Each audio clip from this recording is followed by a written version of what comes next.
This conference will now be recorded. All right, if we could get a roll call. Councilor Odebesa, Councilor Johnson, Here. Councilor Arnold, present. Councilor Cortez, Present. Councilor Moore. Present.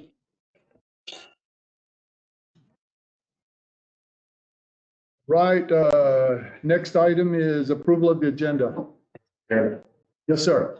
I'd like to make a motion to move non-actions item 6, following ordinance 2407 solid waste department has reviewed all costs and rates and reporting on their financial status to item 2 and leave the rest of the agenda the same. You got it. Can I get a motion for that? I'll second. Second, there we go.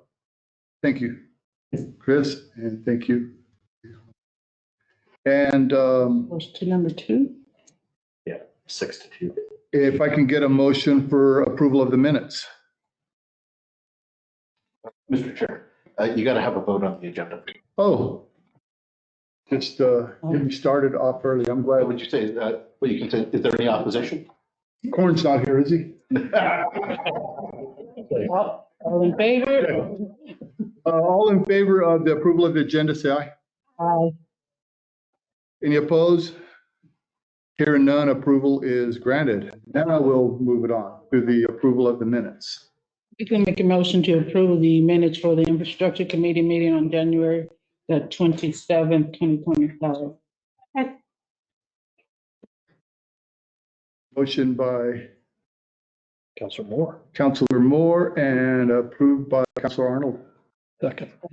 Seconded. And let's start with number 6. So, your vote? Yeah. We've got to vote, huh? Yeah. All in favor of approval of the minutes, say aye. Aye. All opposed? Hearing none, minutes approved. Okay, now we can start with solid waste, Mr. Abraham. Hey, member, thank you very much for this opportunity. So, per ordinance 2407, the solid waste director needs to come to the April finance committee in order to do a review of the budget analysis of the rates that were implemented last year. So, since this is my home base committee, I wanted to come here first, kind of showcase what we're looking at and recommendations that could be put forth. Provide you a quick synopsis and overview of what we got. I'll read you through the second bullet point, just for the record. Solid waste director shall each January review all costs and rates and report the finance committee at the April meeting. Propose rate adjustments to ensure that each class of customer is carrying its share of costs, debt, and service. Next slide. So we broke it up into two different quarters, quarter 1 and quarter 2, which is the first 6 months. Quarter 1, you can take a pretty good look at how we're standing. Numbers are kind of small up there, but the balance for the collection side is $845,114.50. And then we had a negative balance of $232,197.79 on the landfill side. So the reason we took a little snapshot, we wanted to show you where our finances were. The landfill, we have a deficit there because a Tyler payment comes out. Our department provides the payment to the entire Tyler system as well. And we had some fuel costs that came out there immediately right out the gate. So that put us in the deficit. Quarter 2, from October 1st to December 31st, here our numbers get a little skewed. We did have the flood interjected here in October. This affected a lot of our expenses going into the next quarter. On the collection side, we dropped off. We paid out $87,665.34. On the landfill side, we had $600,735.66. So the landfill had a little bit more capital equipment that we were going to purchase, but we held back. We wanted to be a little bit more conservative. We didn't know how the year was going to play out. So we had some wants on the landfill side, not necessarily needs. So we wanted to be a little bit more conservative. Next slide. You'll be able to see the first 6 months. In July and December, we did a combination. Kind of gives you a snapshot where we stand today. Balance on the revenue, the balance on the collection side is $1,014,604.09. And then on the landfill side, we're on the negative $626,000. So based on our revenue and our expenses, and looking at how the department's going forward, I do want to point out, again, for the record, we've been incrementally raising the rates slowly for the past 4 years, but we don't have major significant rise. Next slide. You kind of see a little timeline. We wanted to bring this forward because we want you to see everything that fluctuated and happened within those first 6 months.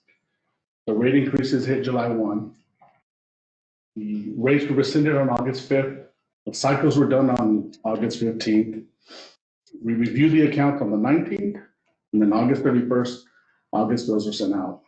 Obviously, the 19th, October 19th, we had the flood happen. So, and also, do we want to point out that per approval of the city manager, we opened up the free floods. The reason I want to point that out because you took a hit on the landfill side. That's a cost that we had to incur as well. Next slide. Again, for the ordinance, the solid waste department is recommending a 3% increase to the rate. The reason we wanted to backtrack that to the CPIW, which is 2.8. It kind of gives us a pretty good baseline, so we shop for a 3%. We're recommending a 3% increase. The sort of increase of residential side, approximately 73 cents. And also the commercials an increase to 59.18 for 300s and 104.65 for 3-yard metals. We will be requesting at finance when we go to legal to implement an implementation date of August 1st, July 1st. July 1st covers June, August 1st covers July. And I do want to point out something else.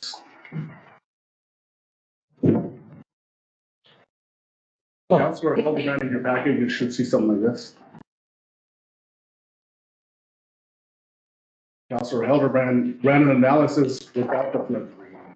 Thankfully, Councilor Hildebrand's here. If we would have ran everything correctly, we wouldn't have had the flood impact our department so heavily. We would have been looking at a $591,000. We would have been in the black, $591,768.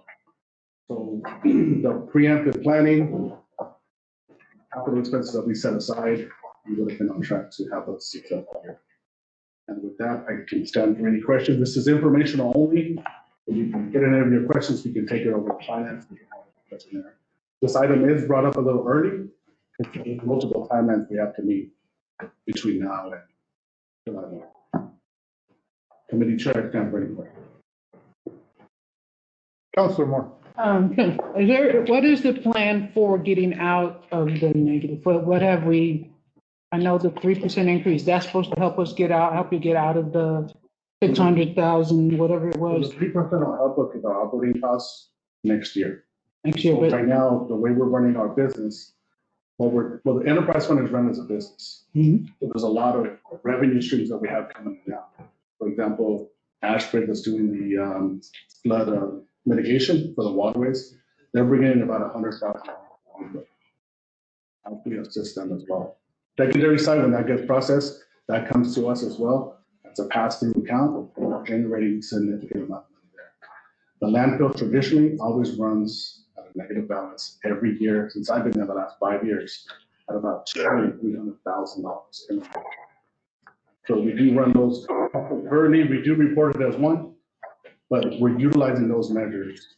That money coming in to get us out of that deficit that will help us out.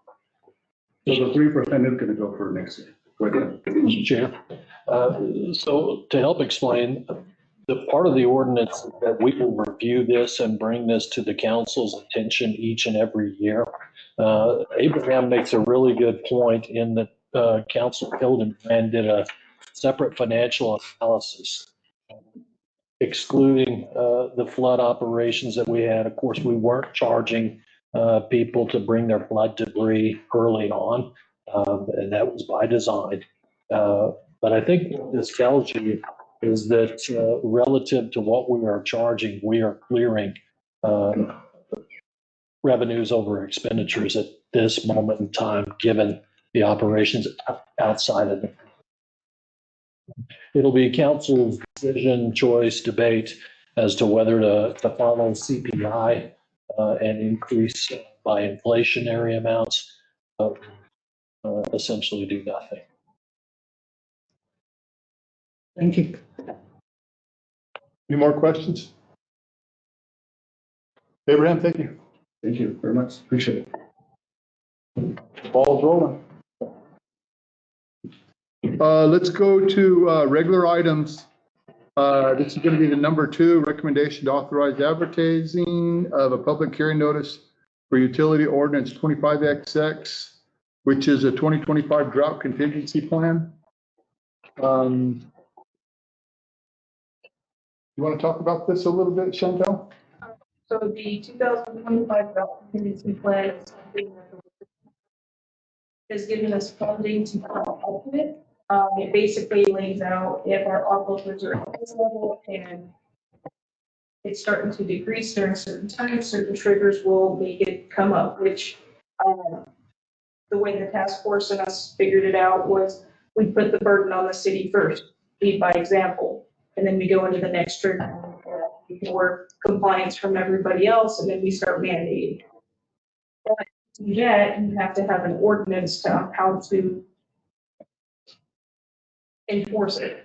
And then also, when the ordinances were redone in April of the year, conservation ordinance kind of went MIA, so we have to come up with something along those lines. And that's kind of what this is. Mr. Chair, Go ahead. Chantel, what's the expiration date of that grant? It's December.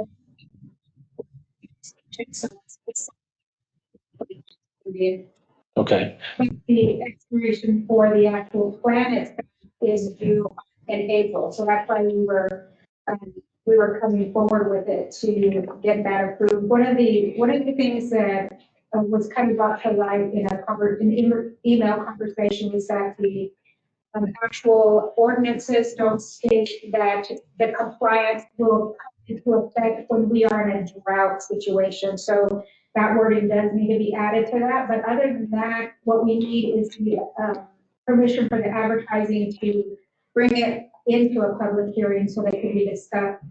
And then, the councilors and everybody has an opportunity to talk about what they want with that compliance. what happens if we don't implement the proposed compliance? So the actual grant does not state we have to implement anything. So went through all the grant reading. Now, we can submit it as is, and I would put a caveat stating that it is a proposed plan with proposed ordinances to allow for the courts and administration to discuss how they would want the ordinances to look, but it still will stay in compliance with the grant, and we can continue to move forward, and then, of course, then work on the actual plan, pick up all the ordinances. Does this grant go away completely, or can we reapply for it?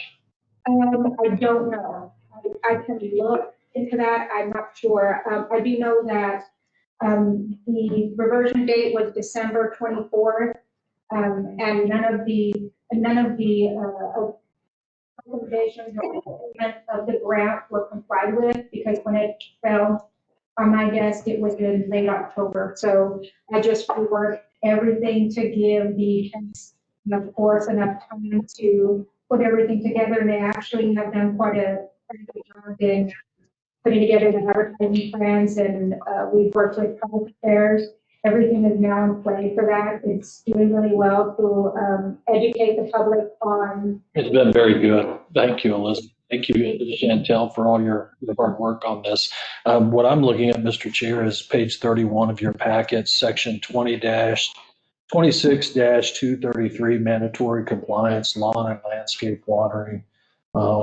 outdoor irrigation of grass, trees, plants, and other vegetation on the residential and commercial property shall not water more than 3 times per week between April 1st and September 30th, unless exempt due to new turf reseeding. So just highly encourage everyone to read through what's being proposed here before it moves forward. Mr. Chair. Yes, go ahead, Chris. So first of all, obviously really appreciate all the work. I'm obviously new to the council and been reading through this agenda item. And say that not on the ordinance side, but on the technical side, identified some significant technical issues in sections 5, 6, and 7. Leave a lot of questions for me. I know this is the right forum to discuss them, but I've been issues with some of these guys here. I don't think they're representative of the geohydraulic conditions of the Roswell Basin and based in sound science.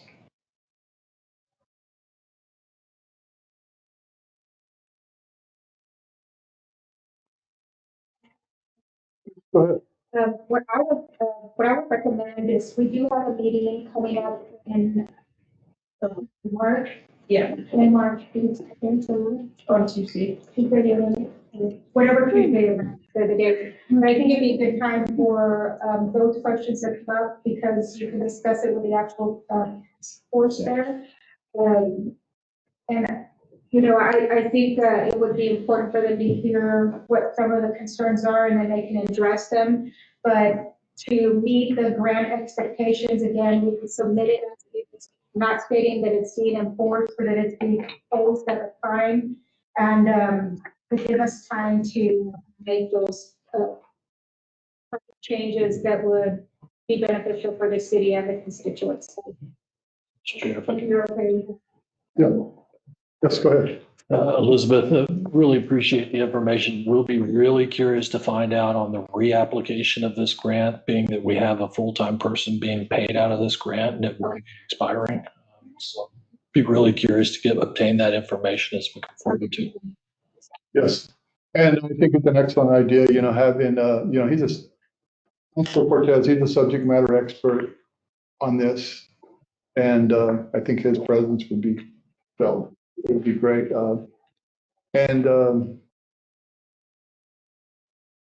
Council, did you have any remarks on this? Mr. Hess, do you have anything you want to add to that? No, I think getting the science sound before we apply the law to it's the way to go. So tabling this, Mr. Chair. oh, I'm sorry. No, I actually was lost in my head and didn't realize I didn't say anything out my mouth. Good, Councilwoman. As I'm understanding, this is a mandatory ordinance to implement specific code timeframes when people can water. I mean, I saw the word shall in there, so I just, in a time of drought only. Well, I think the language in there needs to say within an emergency drought. There's different stages of a drought. And this should be, the verbiage should be an emergency drought would be the implementation of this. So. And I will say that they haven't.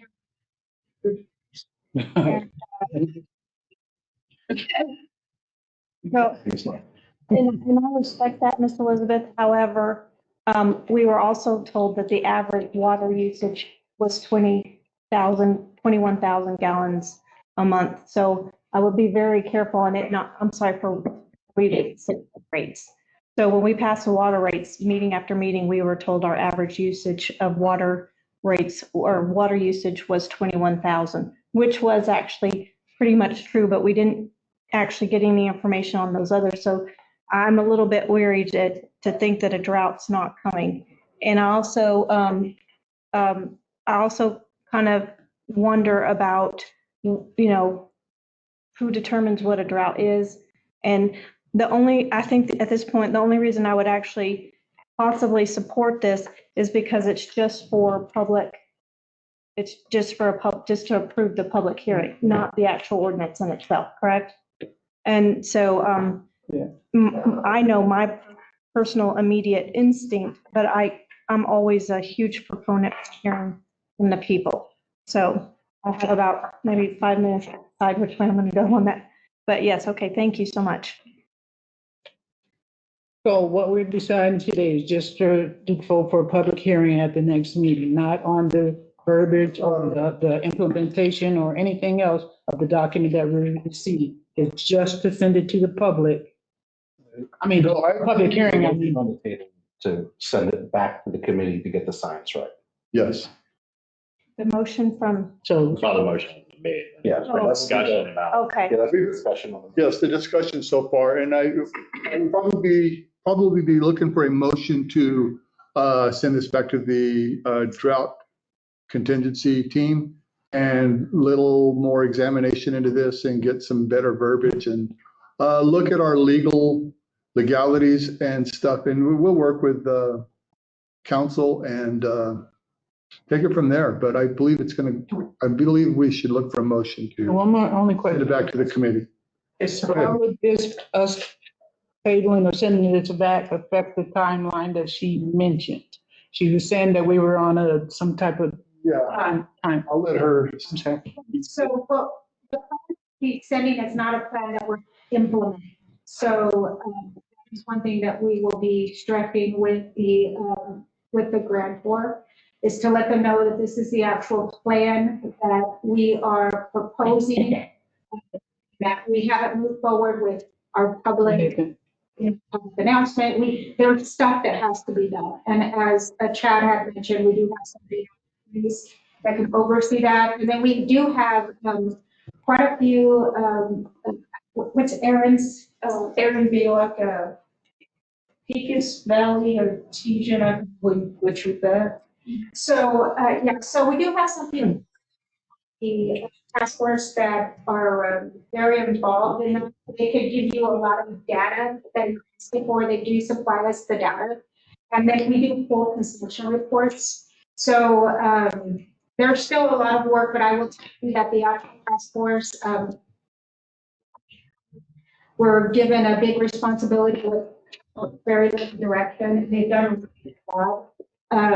And so we've just, within the last 2 months, have done a lot of really good work on that, but it still has a lot of work that needs to be done.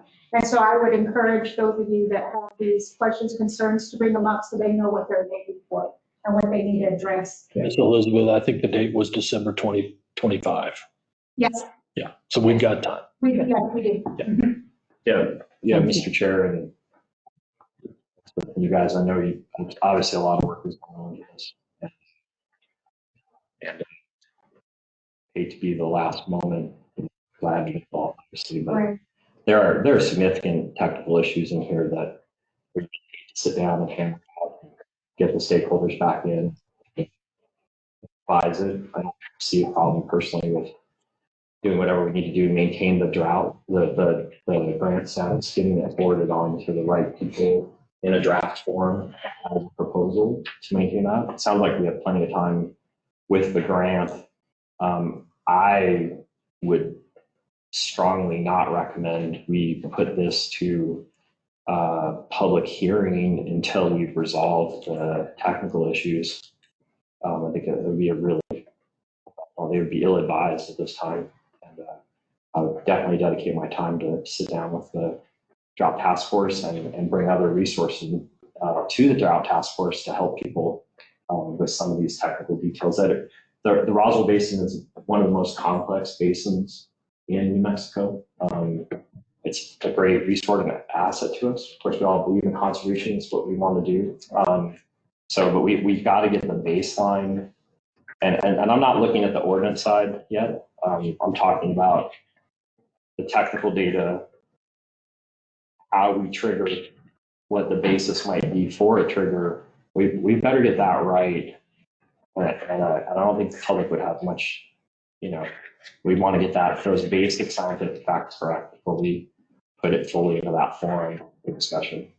And so I'd like to make a motion that we send this back to the drought task force for their next meeting, and that's the motion I'd like to make at this time.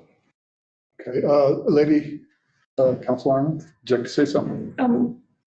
Yeah, actually, I would second that. I do have a question as far as, has any effort gone into, basically, community, community, I don't know. Outreach. Yeah, thank you. I was trying to think of basically where we actually, implore the community to naturally, this is a drought through this time, this is what we recommend.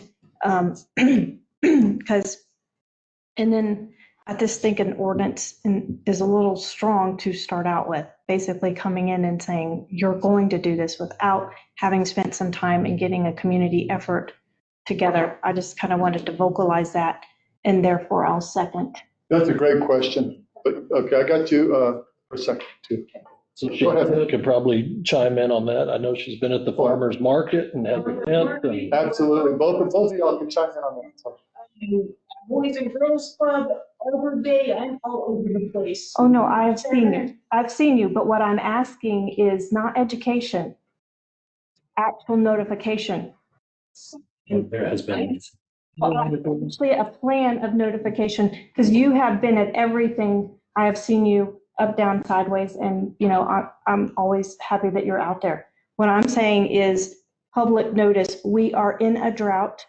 Please only water 3 times a week. I think that approach is, it's a please instead of you shall, and then we're going to come after you if you don't. I think there should be a request and trying to see if we can all work together to conserve our water first. Yes, ma'am. So, yes, they are in the process of doing that. So currently what the experts has done is that every quarter they're going on the radio, they're talking about what the task force is, what they're doing, what their plans are, why they created this task force. In between that time, we've already started advertising. So we are advertising on billboards. We're advertising on every city TV that's in every facility that people go and see, whether it's at the rec center or it's at City Hall or at the water department. When the Emergency Center opens, it'll be there. College. At the college. So yes, we're doing that.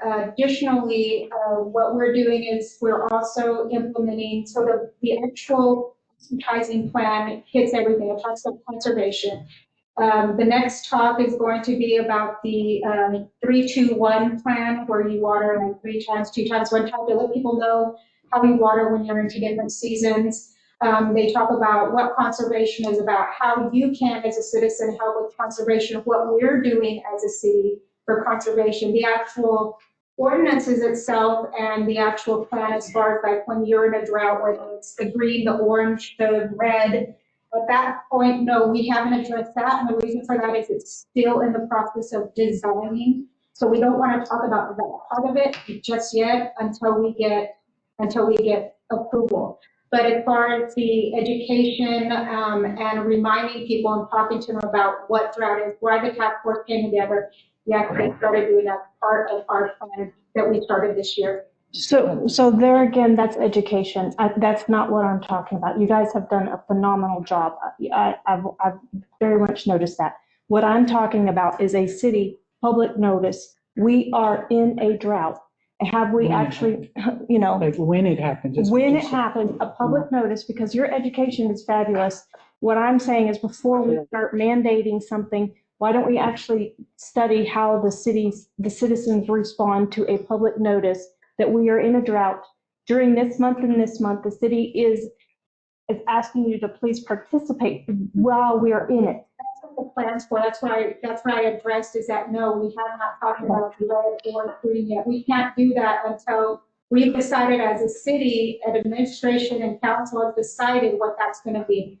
In order for us to do that, though, for anything, we do have to come to council. We did we did talk with council, we talked with legal counsel, and the advice was for us to go with the proposed until we get the language and everything done, because we realized at that point there was some things that were missing.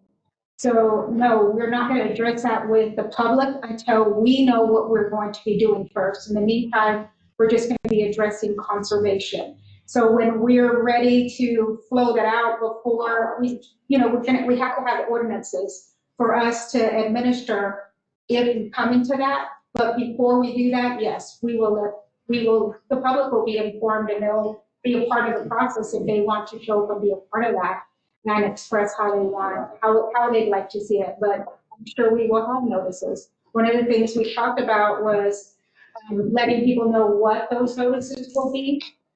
What does green mean? When we're in green, what does that mean to you? What does orange mean to you? What does red mean to you? Before we can implement anything, we do have to educate them. So until we've decided as a city, is we can't let people know about a notice until we know what we're doing. Then, I'm sorry, then I'm totally uncomfortable with that shall word being in there. So I totally understand where you guys are at. I appreciate that, but I completely agree that this needs to go back to the table before and all of that be ironed out and created and give us the whole package. Yes, okay. I am very aware of where I I'm at. would say like, what you guys are doing, I think is Mhm. creating consciousness Mhm. about water. Yep. And, in my experience, we all turn on our tap and Yep. the water comes out until it doesn't, right? And that generally doesn't, for us, fortunately in Roswell, that has very little at this time to do with supply of water. That usually has to do more with a maintenance issue or a technical issue, water line breaks or a well, something like that. Just so we're clear, that's the truth, that's the reality. But raising the consciousness that we're all working in these areas, understand where our water comes from, how do we use it, being big things that you guys have already done, not before me, the city council, raising the rates. One of the best ways is to get your water rates in alignment with, market value. Nothing will probably, I know personally, talking to one of my neighbors, already making plans to remove some of their turf due to the increase in rates, and so those are good things. Those are all water-wise things that we're talking about. So I think the consciousness is there, so we can, depending on how this goes forward, it's there in place for us. And I want to commend you guys on all your efforts for that. I know the city council also approved by looking at the water study, the leaks, identifying that. All those things together are going to help us understand and work on this problem. I commend you guys on that, and I just wanted to say that. We can get there, so. Yeah, great job. Very good. Any more questions? So I've got a motion by Councilor Cortez, a second by Councilor Arnold, for this to go back to the committee. And let's, work on the science on this and get good information. And I don't get a vote on this, do I? Yeah. Okay. I'm watching. It's gonna do it. Because even though it goes back to the committee? So all in favor of this going back to the committee, say aye. Aye. All opposed? Hearing none, it's going back to the drought contingency meetings. So moving on then to item number 3.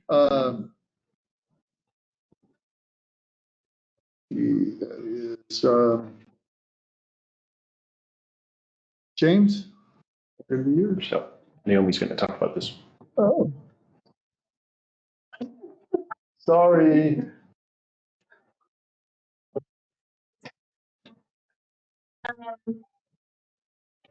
We need to consider recommending authorization for change order to PO number 225-01332 for the following emergency water and wastewater repairs due to flood disaster. Hondo Drive draw bypass, which is the Hondo River sewage damage, and the amount of $462,259.59. 4th Street manhole replacement in the amount of $65,323.31. Lee Street manhole replacement in the amount of $128,310.37. And then the Berendo River aerial sewer line repair in the amount of $6,967.69, totaling $662,861.05 to J&H services, including the GRT. The funding source would come from maintenance and repair infrastructure, GL 301-4355-614020, and a budget adjustment is required for this. I have a question. The PO 22501332, the one you want to modify for this, what was the dollar amount of that one? Not Ballpark. The original, Yes. it was like, we got it back $200, the original one. It was just for the initial. Okay, this is just to secure this deal, and this is for, the repairs that has been. and because it's an emergency, it didn't go out to bid, right? Right, this one and, Under emergency procurement, it was reported. This went under the emergency procurement. Okay. Yeah. Just checking, making sure. All of our departments did a really good job of that. Okay. So what? It's not question. Don't leave it alone. Mr. Chairman, I would expect one more invoice on the Hondo River. Because if you look at the date of the invoice, it was worked through September 23rd. It wasn't until January that they went and picked up and cleaned up that farm with all the sewer pipe all over their farm. So I would expect one more invoice. You say an invoice, was there a PO for the invoice? This is all part of the Oh, same. this is part of it. So we're getting a PO after the, No, the change order that's updating. oh, we got a PO, the $200. Yeah, that was to keep it open and secured and Okay. avoid any. Because we have a process and it takes time. Gotcha. There'll probably be one more. The other ones are done, Why isn't it? except the Hondo River. Yeah. I mean, Hondo's now done, but the invoice. Is there more? I'm confused. Yes, ma'am. So Me too. you said there's a PO that was initially issued for $200. And you said that is just to keep the PO open? Is that what I heard? Maybe I'm confused. Well, There's no original invoice or original PO because you asked what the original total was. Why isn't that included into the packet? you want to I'm just history like? maybe. So that's the original PO to get the work started.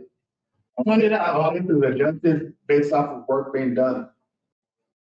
So- J&H for the flood repairs. Yeah, Councilor Moore, the rules we operate I under. don't know how we do it. Just Yeah. blind them. Sure, and I'll try to share this with you to the best of my knowledge. We have to have a PO in place before any work begins, any work.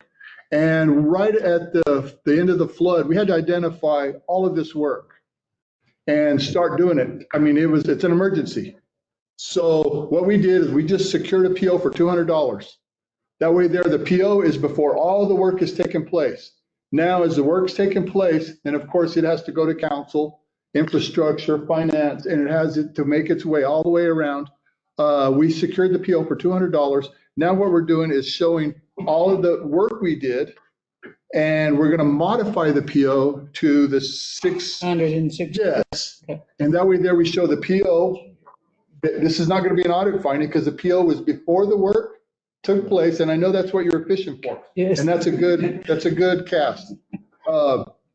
That way there, the PO was in place before the work took place, and now we are in compliant. And, Requesting the change order. And yes, by just, Chair, yes, go ahead, Chris. sorry. Wasn't this done under existing standing approved? Like you already have some contractors you already have set, they've already responded to an RFP with rates that they can do work. This was on-call work. On-call work, yeah, right. I forgot what it was, but there's multiple contractors that have already responded to. The flood happened Saturday, Sunday. Mhm. Monday, we brought in J&H because remember we were discharging into the rivers, From the both rivers, sewer. Monday they came and put them to work. And then we also got White Cloud on the water side to do the emergency, was also on Right, so these are under on-call, pre-approved pricing. correct, on the approved And RFP. then let me ask you one more question. are on it. So the PO, we have three different, it's the same PO, but it's we're identified three separate projects. What the utility director did, one PO for sewer, Okay. J&H, one PO for water, White Cloud. And the other advantage of that is that's holding all of the contracted work resulting from the flood for water we know in one spot how much was expended, and then in sewer. And that's that expansion. And that's where engineering came from. Right. We got the breakdowns for each location. We had inspectors doing daily reports, how much equipment, materials, manpower was out there each day. And so we could. Yeah, and that might be useful I'm familiar with that process. Yeah. I don't know if Ms. Moore or Ms. And then White Cloud chose differently.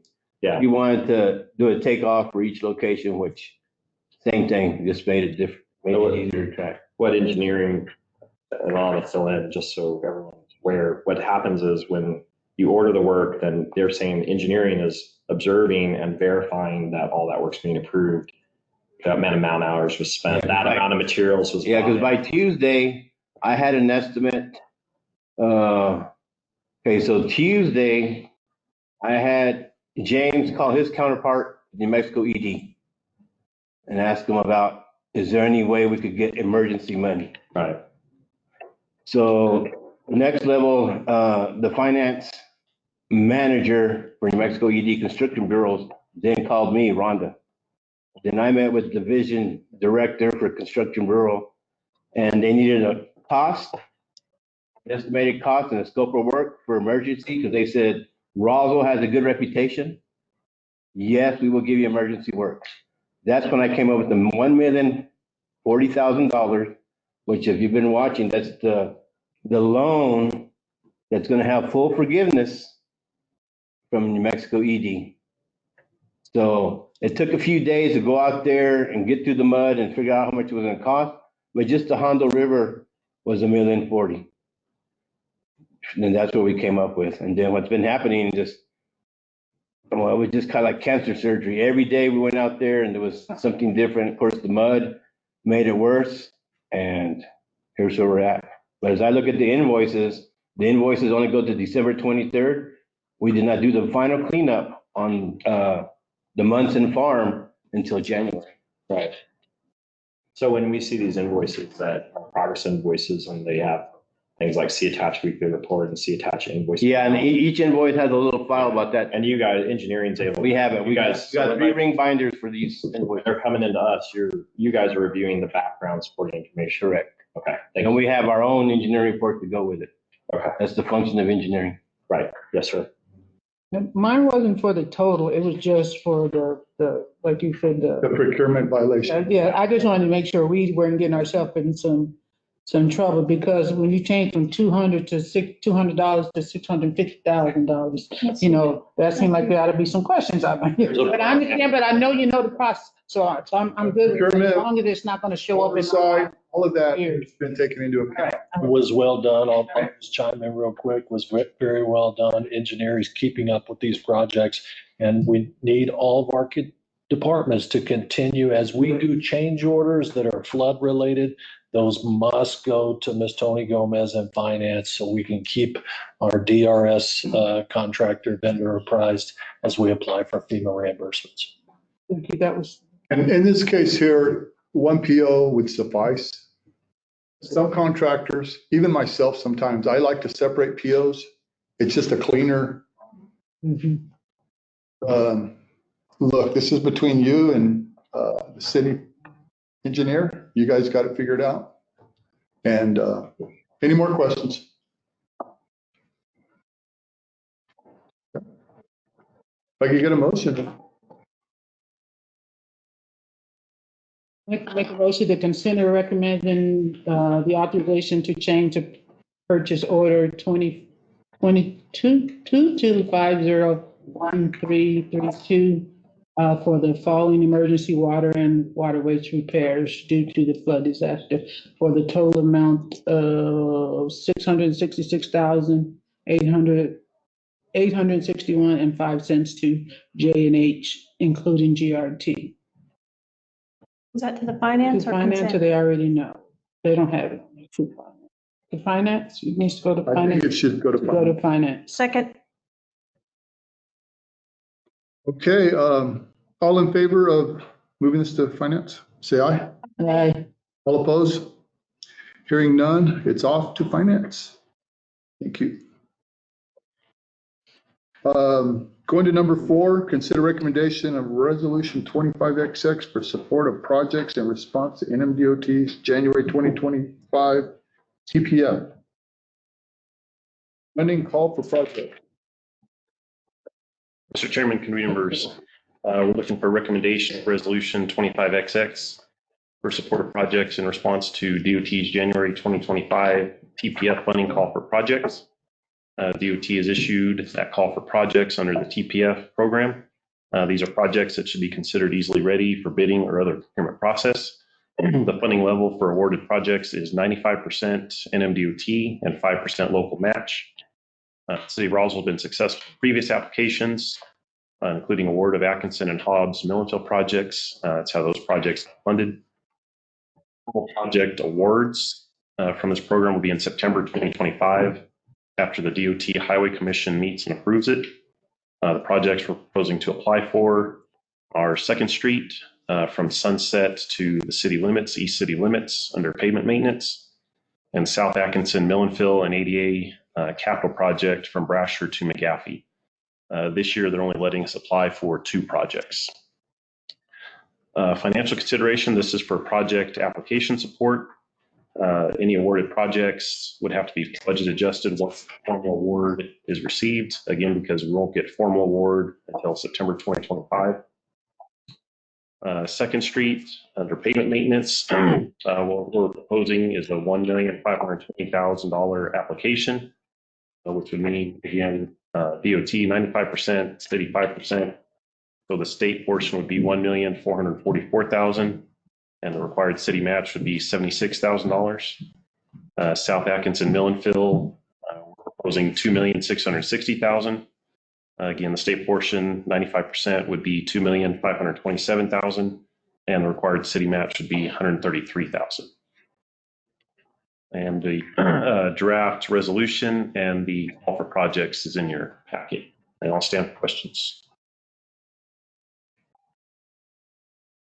Questions, anybody? One comment, Mr. Chairman. Yes, sir. Since they won't award it till September, what we've done in the past historically is that we put one budget line item called TPF and the highest number, whatever one it was, just to have it in the budget. Say that again. That was my question. Is it? Okay, so it won't get awarded till September. Well, engineering will put this in the budget as a line item called TPF, Mexico DOT. Would this be in FY26 or FY25? 26. next fiscal year. Yeah, perfect. Just so that way it's accounted. Yeah. Any more questions? All right, if I could get a motion, then move it on. Mr. Chair, I'll make a motion to, let's see, recommend that resolution 25-XX for supported projects in response to NMDOT's January 2025 TPF funding call projects move on to the March 2025 Finance Committee. second.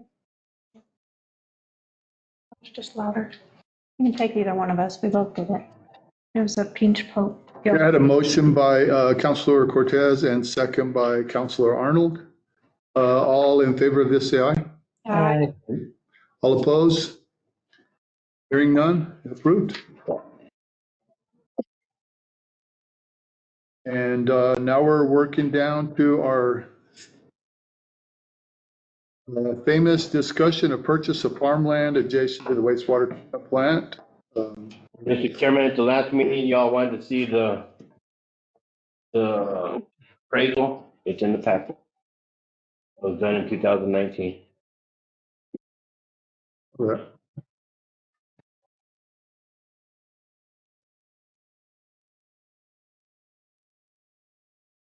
He said the new lady is willing to dance with us still. That's what I've heard. I haven't seen any documentation. I don't know if Chad's authorized anybody to go talk to him. I can't answer those questions. I'm sorry, did y'all hear my question?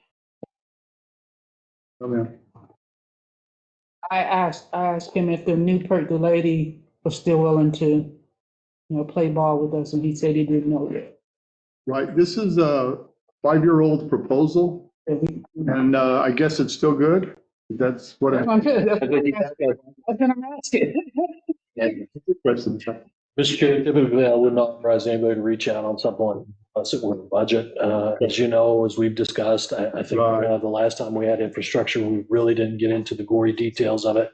But during budget committee to build this year's budget, it was a trade-off between do we want another generator out there to avoid what happened last Super Bowl with the power outage? And do we want to keep moving forward on our dewatering project? The screws, of course, which have been replaced, I'm not sure how many times we're at this point. Multiple times. And of course, orders go up, change orders, cost have gone up. So that was the priority that I heard from water treatment. So we got to get this dewatering thing done, and we've got to have a backup generator. We'd like to have the land, but we don't have enough money to do all. But that was the choice at that moment in time, just so everybody's aware. The song remains the same. Right.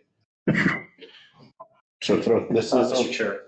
Question. Have you guys plotted this on a, do you have the floodplain map on this? Yeah, the floodplain is just, actually, the plant's not on it.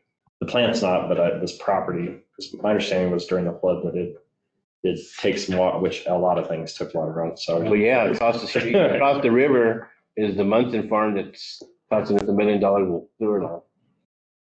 I guess I'm just curious as to what the. But I mean, if you think about it, a lot of wastewater treatment plants are on the rivers. Yeah. Because they discharge directly into the river, so they are going to be more likely in a floodplain or flood hazard zone. It does mention the flood hazard zone in the. Oh, it does? Yeah, there's a whole little section of that. There's a general slope are within zone at, so that's 2%. That's a 2% flood, or that's a 500-year flood. X. Is That's a 2 foot of water, I believe. Is it? Okay.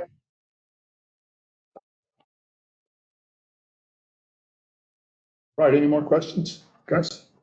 Guys? Hearing none, let's move on to Department Report of Solid Waste. They went first. Number 6 was, yeah. I was on number 7. Your monthly department. Report. Any questions? I got a couple of them. And Mr. Chair, just we've got a debris cleanup briefing at 3 online for Abraham and his team. Gotcha. You're about out of time then. I have just one question on your fuel logs on page 195.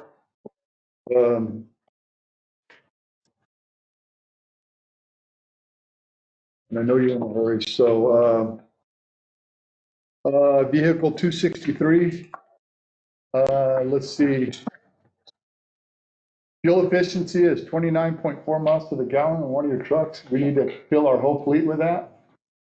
We know that's not right, exactly. I don't know, there was something's not right there.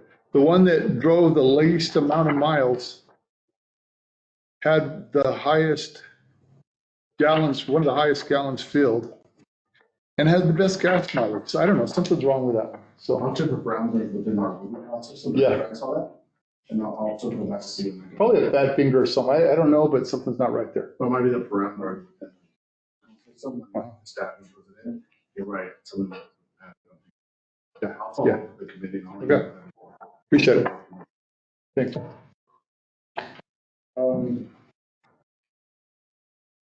Roswell Transit, number 8. Becky, you're behind you. Standing in. Yes, got you. We got Chris in place of Becky today.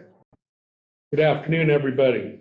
So really quick, before I do anything, Becky told me to tell you she's extremely sorry for the figures she gave you about going fare free.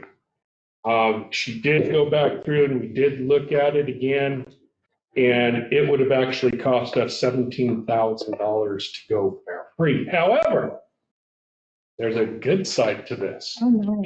With Scott going and retiring here in June, if we eliminate his position and put in another driver's position, which will put us at 19 drivers, and utilize everybody like we have been, which is utilizing them for some admin, some dispatch, a little bit of this, that, and the other, we can actually get reimbursed at 50% instead of what it has been in the past, and we would actually make almost $3,000. So we could still go fare free. It would be a great thing. It pushes our numbers, as you guys all know. Back when we were doing fare free in the flood time, I mean, we had riders among riders among riders. So it's just going to better the city if we do. Plus, it's going to go and eliminate a lot of extra things like my time sitting there counting money, which takes about a half hour, 45 minutes. Scott's time, there's another little bit of savings, taking it to the bank, all the things that go along with that. Plus, then you're not looking at having to pay $3,000 to $6,000 for a coin collector in a bus. So there's a bit of a savings. It adds as you go. The other part of that is ever since I've been there, the ratio from admin to operations has always been skewed. We've always been heavy on the admin side. If we take Scott's position once he leaves and put that downstairs into the operations side, that'll actually put our numbers in line and put us back to the 0.25 ratio of admin to operations. So that's what we're looking at doing, is trying to take Scott's position and just put it downstairs and make it another driver's position so we can serve our community better, quicker, and a lot more efficient when it comes to doing well. Questions? Mr. Chair. Yes, go ahead. So I've always loved that you and Becky have been very assertive at coming up with creative ideas. I love it. I'm always, trying to be solution driven. And I understand that even if I'm in favor of free fares. I like the idea because it is a little, if we were losing 100,000 plus a year by giving free fares, I would definitely say no. But, the loss to income ratio, it makes a lot of sense to readjust that and just give free fares and get people around, Well, and what are we here for? We're here to serve the community. Right. Here to move people around. Why go and charge people that can barely make that 75 cents per trip? I mean, it seems like nothing, but when you don't have much to start with, that 75 cents is a lot of money. So why are we going to continue to tax our people and our riders? We're here to go and pull people and their cars off the streets so that it's not so congested out there on Main Street. We're here to get people where they need to go in a timely manner. That's what we're trying to do. We're just going to do it without having a fare, and hopefully that will make it to where the average person, or any of you, which I will invite all of you to come ride, okay, and be able to get on the bus and just experience it. It's a great way to get around town. Is it going to take you a little bit of planning? Yes, it does, because it's not a taxi service. However, we will get you to where you need to go. Sure. Go ahead. Real quick, I hope you extend to Ms. Hicks that, one, we appreciate her efforts, and two, I appreciated that she immediately went back, went through numbers, double checked them, and immediately contacted city council to let them know that, while she had made an error, that she notified us right away. We're all, I make mistakes every day. And the key is to just own them and let everyone know. And she did a really great job there. So I appreciate continuing this discussion. And of course, hopefully we can get a map of all the bus stations. I don't know if Glenda's, I'm just going to give you so much for Glenda. That's just what's going to happen. I'll cop some. I want to check out. So anyway, I just appreciate that and let her know that that's how I feel about it. I'll pass that on. Right. So if I could ask a question, so moving a full-time employee downstairs or the position downstairs, are we just not switching the position over to a driver? Because it'd be less money. So it's not, all of our drivers, I've cross-trained everybody so that everybody can do whatever job needs to be done downstairs, except for the admin side of it. So for dispatch and paratransit, driving the bus, special events, which we do every so often, everybody can do it. So I guess what you're saying is we're doing away with the FTE altogether. Yeah. And we're going to bring a driver up to do anything that he did. No, because what's going to happen is if we change him or change that position, a lot of that work goes away. And then what's left, like Black Cat reporting to New Mexico State, is on Becky and I at that point. Okay, I was just, yeah, I guess.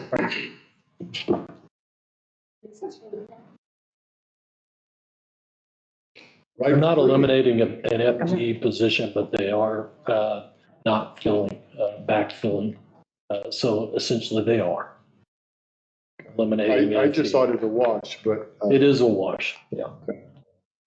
And instead of an 80-20 split, it's a 50-50 split. I like the 50-50. That's a lot easier on us. Yeah, absolutely. From the DOT? Yes. Winter, Awesome. Awesome. Mr. Chair. Councilor Moore, I'm sorry. so when, if we're talking about going free, are we looking at the process or when are they considering it? Does it go into, would it be after he retire? Of course, it would be after Mr. Scott retired. So of course it would be after that, right? Correct. Councilor Moore, we haven't had these discussions beyond last infrastructure. No, it's fine. We haven't had any discussions on this other than the last infrastructure meeting. So we'll certainly be bringing those to this committee as we move on and have some discussions before we get here. Yes. Yeah. The other part of that is so just shooting it a little bit from the hip. So Mr. Scott goes away in June, okay, late June. We wouldn't do anything until the new fiscal year, of course, and with Chad's permission and everybody else's. So what we would like to do is come July, August timeframe is be able to do that if we can. Now, of course, everybody's got to vote on it. There's a lot of steps through it, as you know, but that's what we'd really like to do.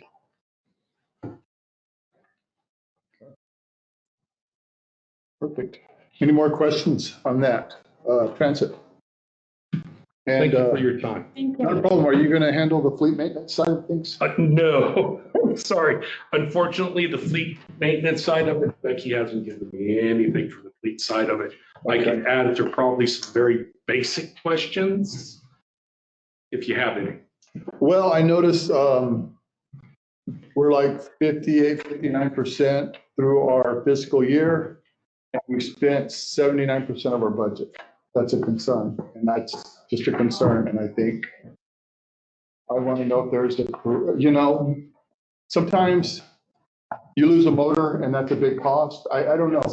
I just want to know that you guys can recover. So Becky is looking at ways to recover. A lot of that, keep in mind, I know some of it is from the flood because of all the vehicles we've lost. Some of it is also because of repairs. So she's looking at getting back at it. Okay. That or we'll be looking at a budget adjustment. Chairman Johnson, I will say in the circumstances for street, we have old equipment. And That's a good point. you gotta just fix it and keep on going. Like I know right now, there's a lot of need for blade work ahead of the end car. We have 0 blades. We have 2, they're broken axles that you can't get parts, some other stuff.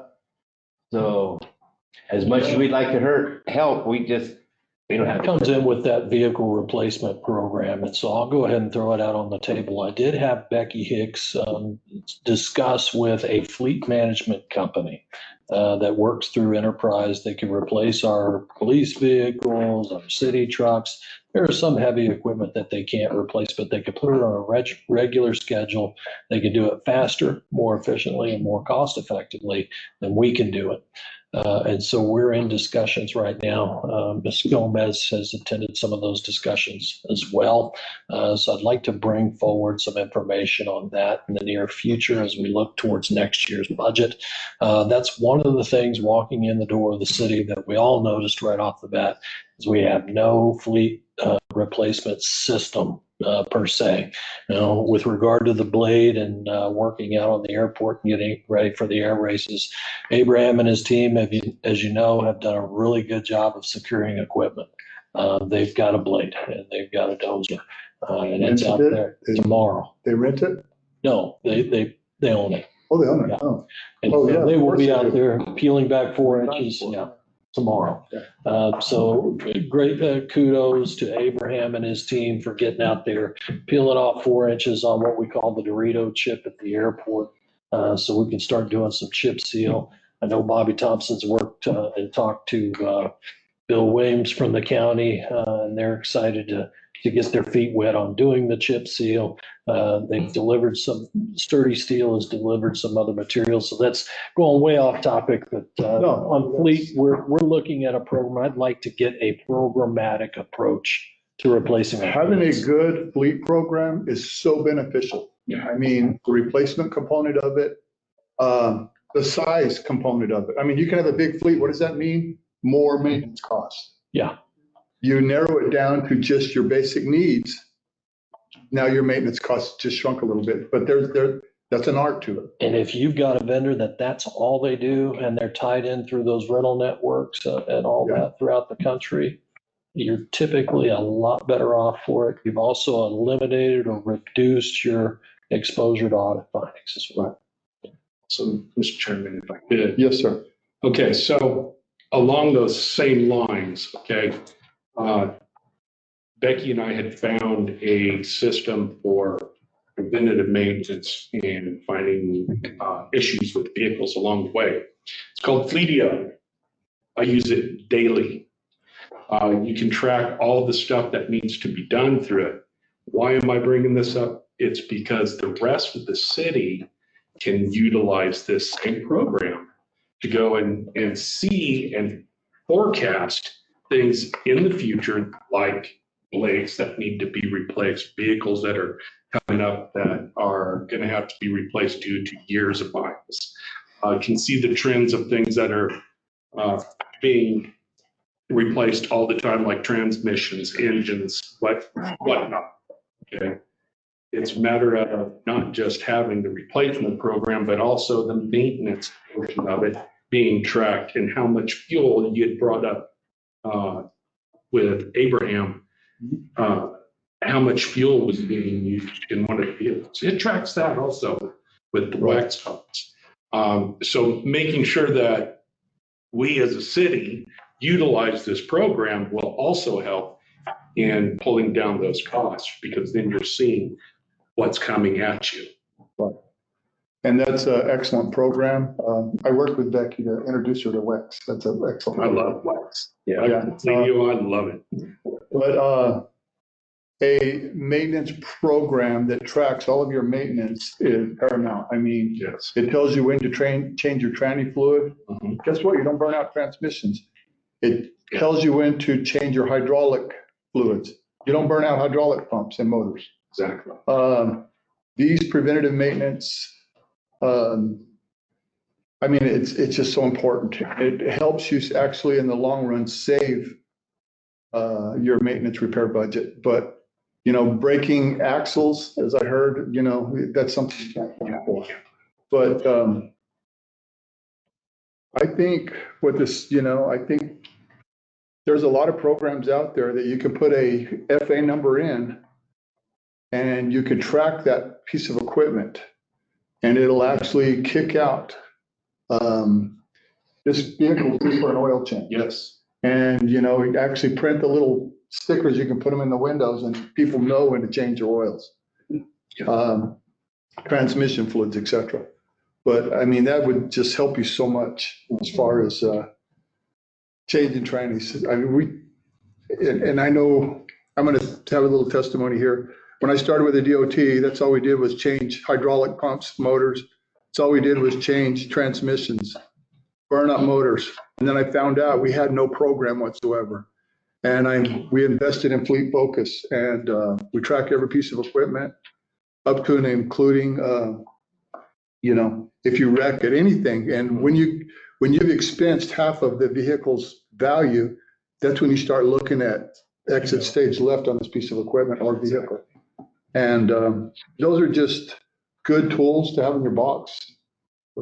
And the city has those tools. Nice. I didn't mean to go off on a tangent there, but any more questions on this, guys? Is that fleet management at the citywide, or is it department based? So Fleetio itself, as long as each department's putting their stuff in, you can track anything out there in the city. Right now it has all the equipment, all the trucks, you name it, it's in there. And it is citywide. So I'm going to add on to Councilor Cortez's question.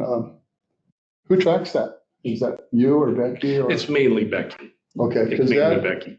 That's a lot of work. I mean, to look at all of that equipment. I mean, we have an inspector that's all he does is look at that. And he lets me know who is or is not taking care of their equipment.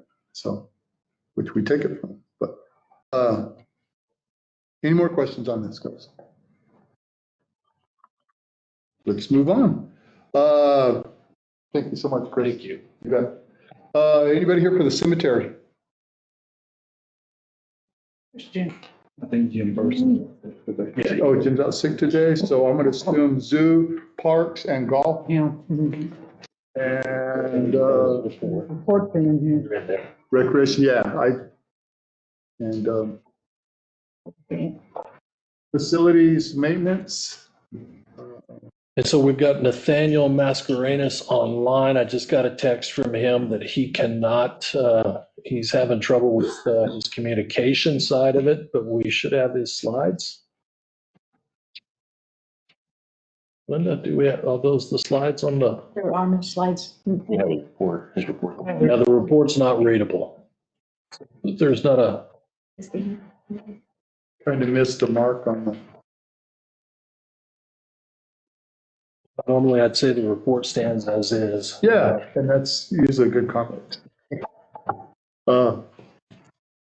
Any questions on that one, guys? Let's go to streets.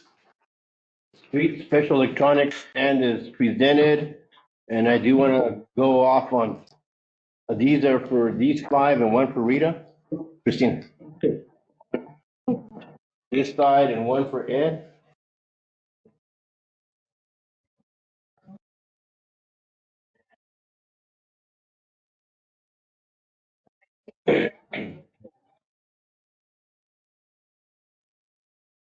Have mine, but he just said us 5, so I can share. I just look at. No, there's some more. Oh, okay. Because I gave one from the newspaper. Okay, not a problem. Thank you.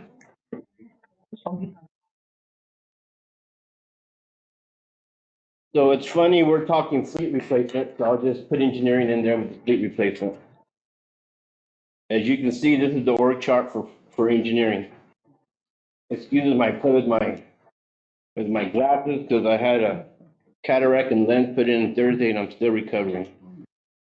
So if you look from the top, your city engineer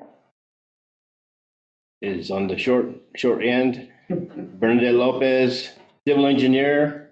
It took us 3 years to find you didn't get one here? It took 3 years to get James.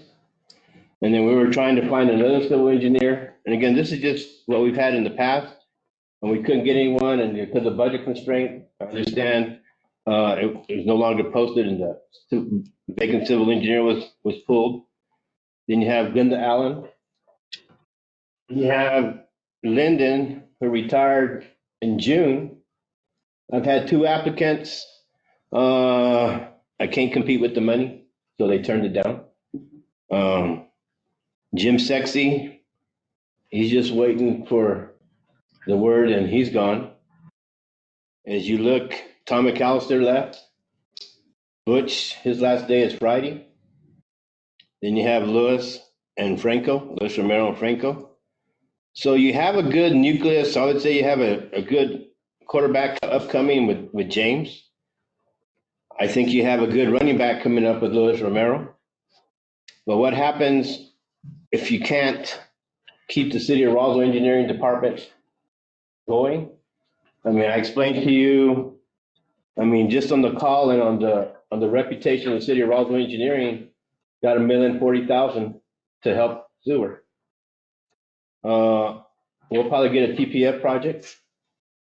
The Elm Street project that we're working on over there on the Hondo River by the splash pad, 100% funding, because the city was able to do the engineering.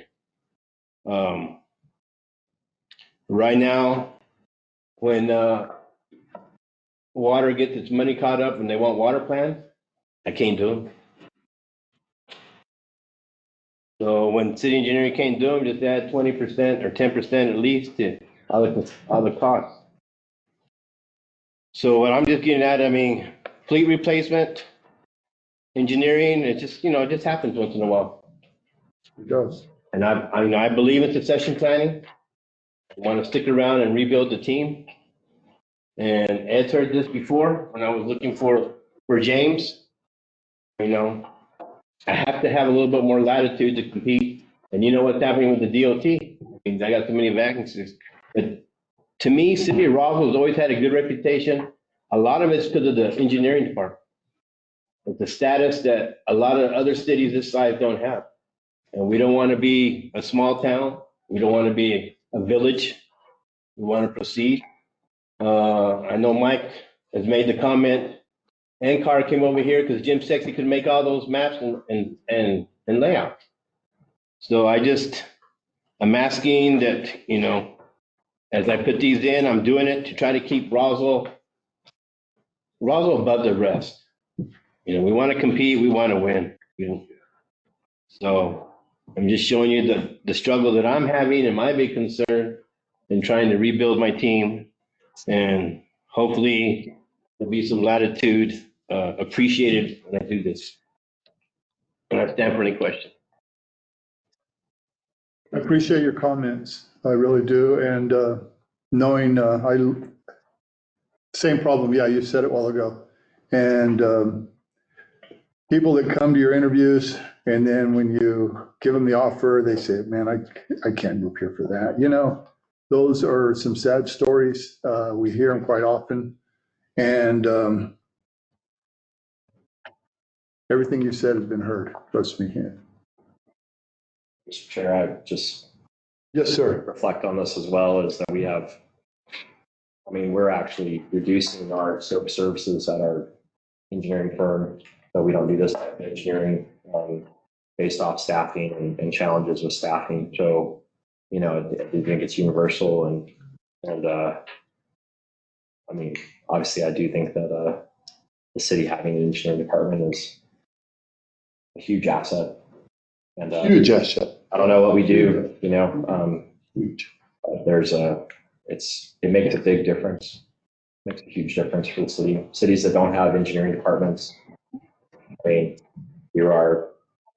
it's an important function. You just have to have it in-house. It makes a big difference. So hard to go out and find most of the, you think, well, I can replace it with consulting engineers. Obviously the cost is higher. You don't live and work here necessarily. And also time. All the consulting engineering firms are also experiencing staffing and delays. So it's just going to make everything take longer, cost more. think rebuilding the team is a good idea, is critical overall. So hopefully we can get there. Yeah, you're exactly right, Chris. Keep my ears open. When you have an engineering team within your organization, it brings so much more value. When you have an engineering firm you're consulting, not so much. I mean, I'm not trying to diss them, but when it's just brings so much value when you have an internal. Yeah, because we own everything. We appreciate the. Well, we love right, it. and there's love put into every decision, and also forecasting out decisions. And I mean, I can go on and on of all the benefits of having. Institutional knowledge. Institutional knowledge is priceless. Capital P. I got some young interns calling me this year. I will. Send them my way. I'll send them your way. Any on my way, I'll send you. Yes, Council Lady. I'm trying to think. Okay. So, completely agree.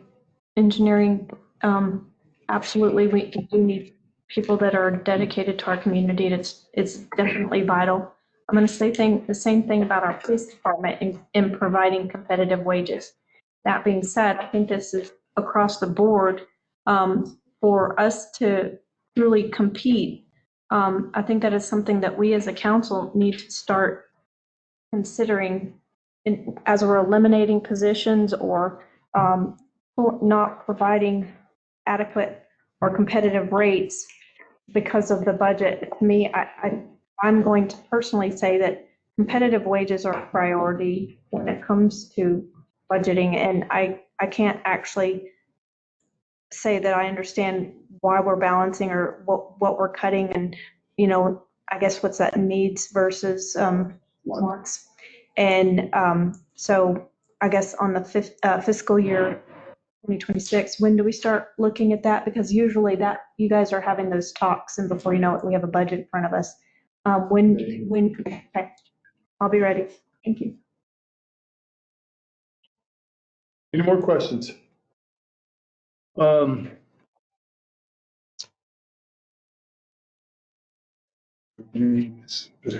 That's any department reports or anything?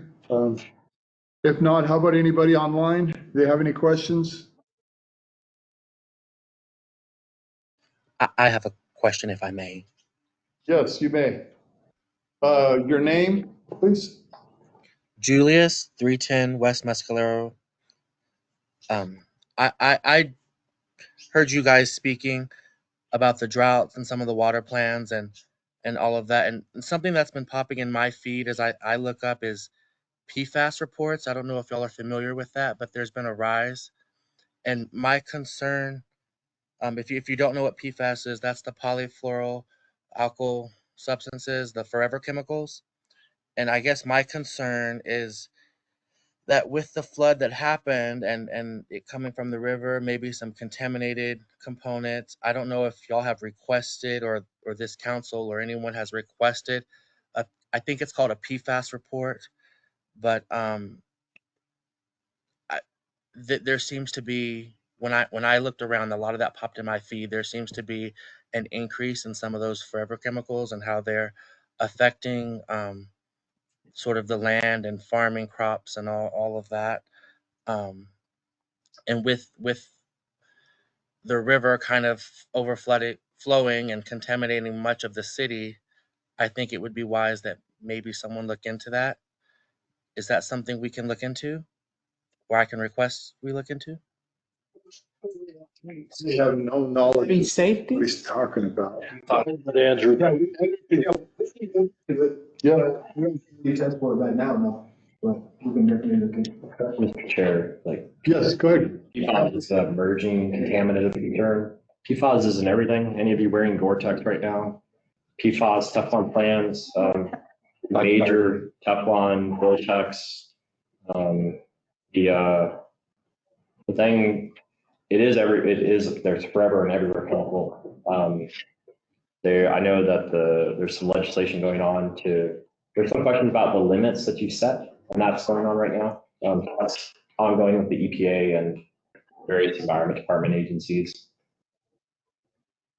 So those are all things this is all emerging, Julius.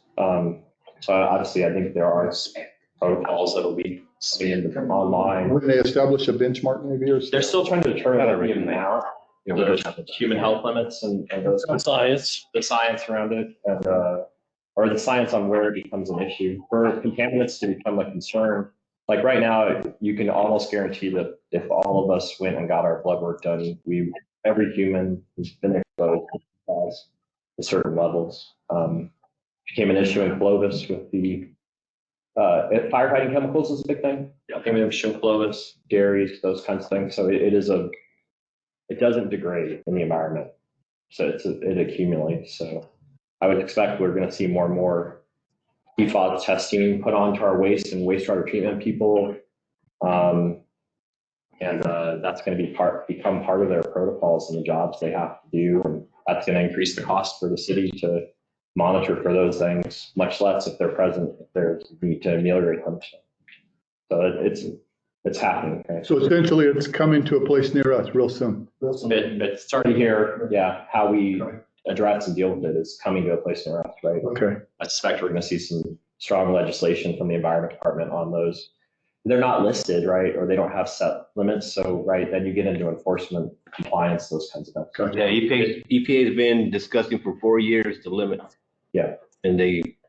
You want to look up articles on that, if you look under Forever Chemicals, you'll see quite a bit of information, but it's been in kind of gradually.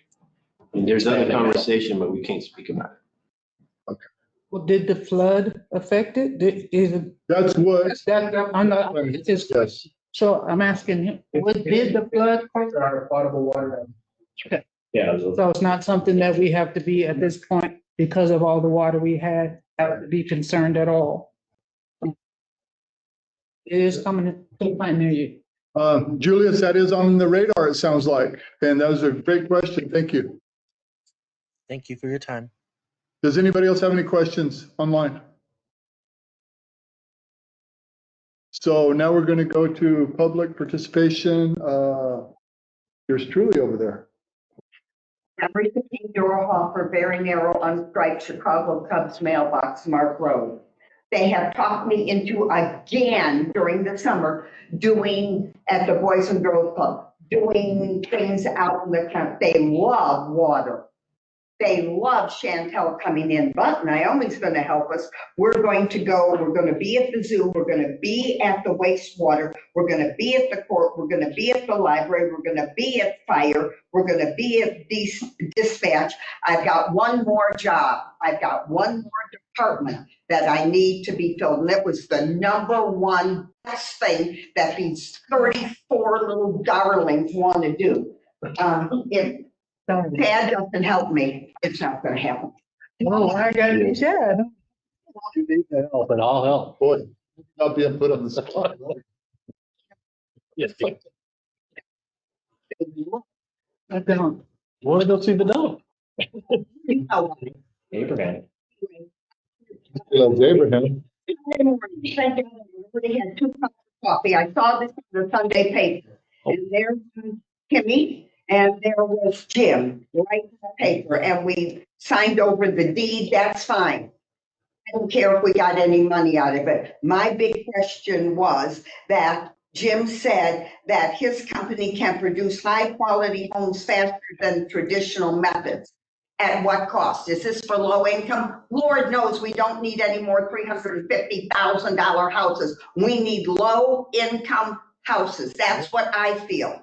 So I'm just asking you to think about that. So, Ms. Rita, I think we're very excited about this. Not only does it bring jobs to Roswell, it also homes for New Mexicans, 500-mile radius without additional charges for delivery. It's going to vary on the total number of square footage of the home. Typically, you're going to be right around the $200 mark. Some are a little less depending on square footage. Some of them are a little more depending on not just square footage, but also the fixtures, what fixtures are installed, what tile is put in, as any other build. But right around that $200 mark, I think it's $187 to about $220 on the higher end. So yes, affordable housing. And in terms of looking at relative comparisons, you look at a stick-built home, a frame-built home in Ruidoso or Taos or Las Vegas, New Mexico. Those things are going from $400 to $600 a square foot to build. And these are going for much less relative to that and can be built much quicker. Humanity, we have, because, I was one of the youngest people at 76 years old doing Habitat for Humanity. But we found, we didn't study, and we talked to Habitat Humanity National. It was cheaper, it was less expensive for us to get steel for framing than it was wood. So I'm hoping that somebody is looking into that. Rita, one of the biggest things is these homes, they're going to be built and they're going to be shipped all over, probably within a 200 to 500 mile radius. I mean, who knows? The luxury we have here in Roswell, New Mexico, we don't pay no shipping fees. Exactly. Right. It's right here. So take that component of shipping fees out of it, call it affordable. I'll give you even one better. So say you're a local government that wants to do a construction project for a facility. We know how much Davis-Bacon wages or state mini Davis-Bacon wages junior adds to your typical contract cost. Davis-Bacon would not apply because it's being built in this factory. And I'll throw in that all the materials that are going into these homes, which are a higher specification than most stick-built homes, they use 2x6 as opposed to 2x4, et cetera, et cetera. All of those components are kept out of the weather. So they go indoors in a plant. Everything's built on a jig, uniform every time. It's the way. Waste is 90 pounds for one 1,500 to 1,800 square foot unit. Wow. That's unheard of on a stick build. Yeah. And I love the idea that this building has been vacant for years and years. Now we're going to use it. But we have to think about the socioeconomic quality of the people here. How many of you can afford, $200 a square foot? It's very, very expensive. So if we can lower the cost, no shipping, I heard that, no shipping, but if we can work with different groups, so you paid attention to Councilor Arnold, if we can work with different groups, maybe we can get more. We buy a whole bunch and then we can get it. One of the first questions that came up is what about Habitat for Humanity? As you know, they've edged out, at least in our community.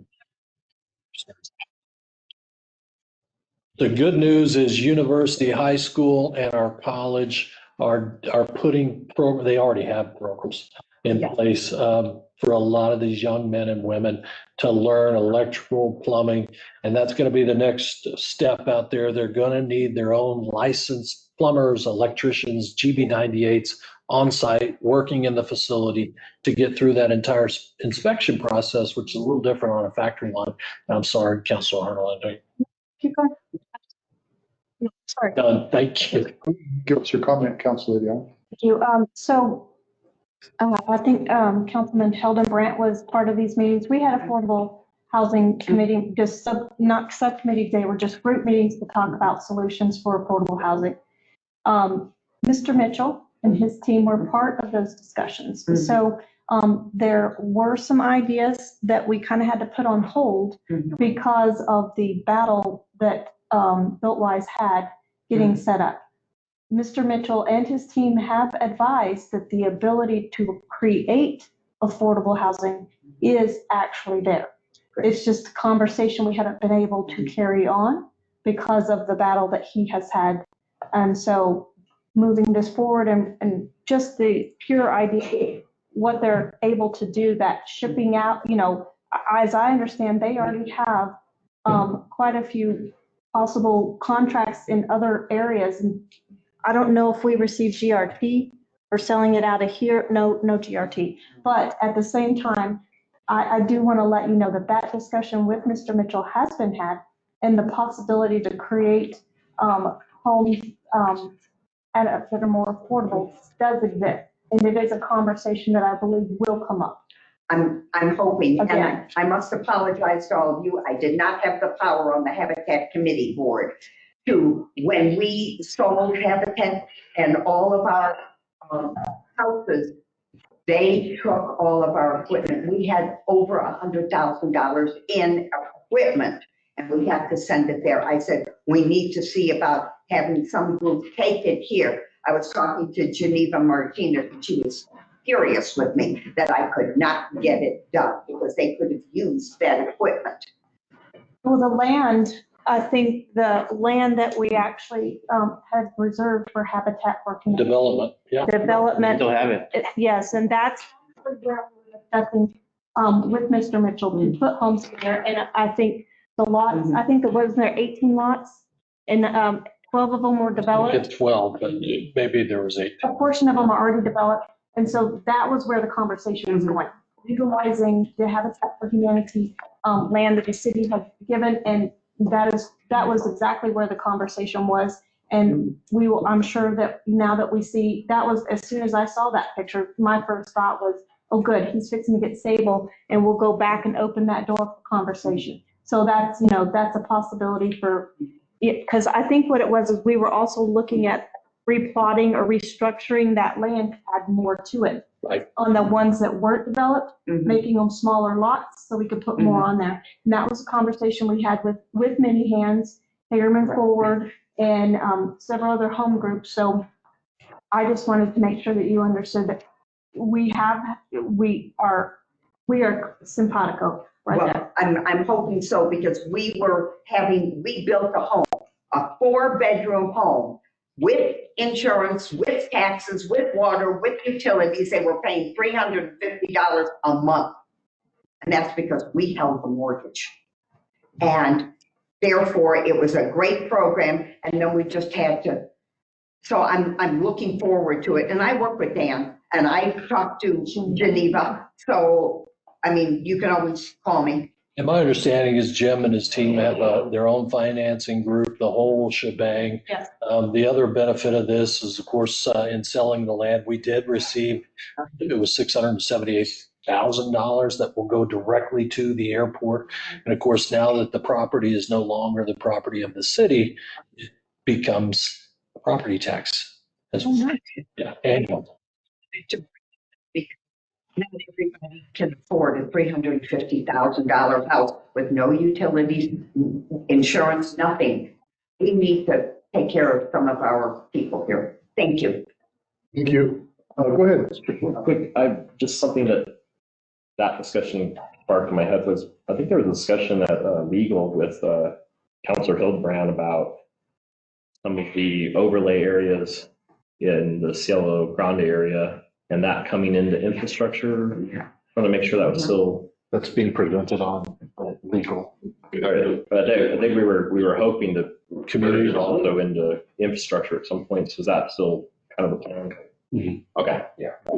Just legal first. Yeah, so they're short 50% of their planners right now. So they're okay.